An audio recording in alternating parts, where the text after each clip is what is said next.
at Comic-Con with the executive producers of iZombie. Welcome, everyone. Thanks. Thank you. First off, I want to see R.I.P. Rob Thomas, not this Rob Thomas, but... I have survived. The other Rob Thomas has not. I lobbied for it being the other way, but I was, I was concerned for the show. I see. Yeah, the show. Power grab. Yeah. They're both national treasures, so I was afraid to lose either one. I wanted to ask you about the finale and about how Liv might feel about possibly the pitch of a sort of a zombie HQ in Seattle. Like, is she torn? Yeah, I mean that's the whole thing about season 3 of iZombie. The first 2 seasons we've really had delicious scenery chewing big bads who are undoubtedly evil, and leading to a showdown at the end of the year. This 3rd season is going to be different in that we're not quite sure what to make of Vivian and Fillmore Graves. I mean, Liv meets a group of zombies who are arming themselves, training to protect themselves for the day that humans find out that they exist. And at some point, Liv is going to have to ask herself, whose side is she on? Okay, so that sounds smart. Like, they're going to arm themselves, protect themselves, because once they find out, people are going to freak. You're anticipating, but then I'm assuming the other side of that is like, well, we could just take over as well. As far as maybe zombies are the more really powerful think of the about species. that. Yeah, I suppose Perhaps that. I should have considered that. Yeah, you feel free to use that. There's an opposite end to this coin. Right. Wait a minute. That changes everything. No, we have thought about that, and part of season 3 is Liv figuring out how much to trust the people at Fillmore Graves. I really liked at the end of season 2 that Clive finally got brought into the circle there in a very dramatic way.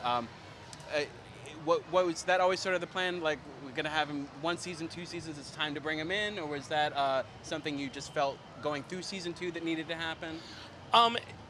We certainly knew it was something fans were anxious to have happen, but we got so much mileage. We enjoyed watching...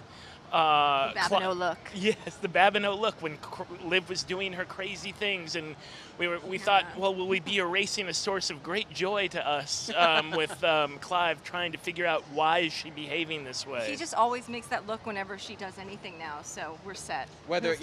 So whether she's like acting like a liar or whether she's like and obsessed with social media, he's like, new week, new Liv, Right. Yeah. But so. How is he going to feel about that going into this season? Because it also cost him, he's in the know, he knows the truth, but it cost him a relationship that, he seemed to be, have deep feelings toward Dale at some point, but now that's over, he had to make a decision. Where is his mind at going into the season? We start right off with that question. It's a big question that we ask in the first episode back. At one point, Clive even jokes that he may not need to be in on all the secrets, and he is struggling with it. He now also knows that, or soon knows that, there's also a zombie army preparing for a possible Armageddon, and as a human, should he tell someone? Should this is a secret he might not have wanted to be burdened with, and that struggle for Clive goes on in season 3. What can you say about the love triangle that's been set up now with amnesiac Blaine and Ravi and how that kind of plays out?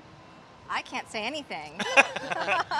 Well, that we are going to play it out. That starting beginning of season 3, Ravi is reeling. He is both from the fact that he was left sitting out in a car while Blaine was the big hero. Very uncool. And he worked himself up, and he was going to be the hero. He was going to be the hero, but he went into the establishment with a gun. But he gets no credit, and or at least he feels he gets no credit. And then additionally, he also found out that Blaine and Peyton had a bit of a past, and that causes him to reel a little bit as we enter season 3. And a past when he wasn't an amnesiac and sort of declawed, he was just kind of lying to her, so that adds to sting it even more.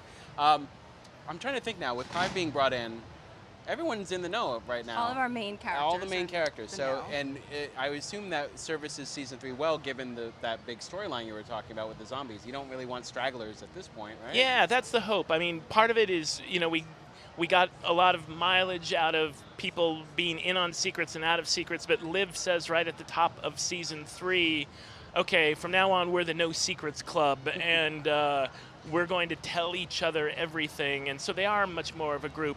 It's Clive who at that point says, maybe you don't need to tell me everything. Yeah, I don't need to know every little detail about everything.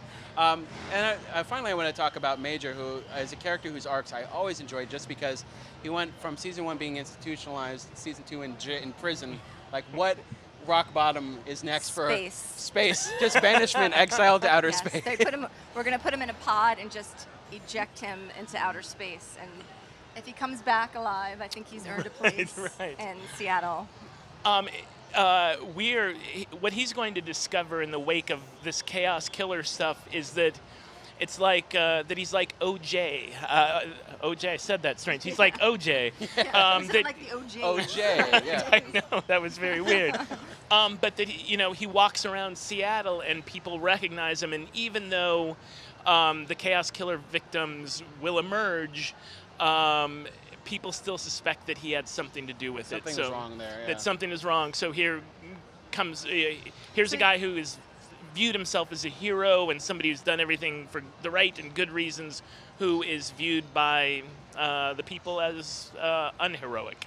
Okay. Diane, so like OJ if OJ didn't do Yes, it. exactly, like OJ if OJ if he wasn't completely guilty. Right. Okay. Well, thank you guys for joining us here at IGN. We appreciate it. Can't wait for season 3, which begins starting in a few days. We start shooting Monday. Monday. Yes. Great. Thank you so much. Thanks. And stay locked into IGN for all things Comic-Con.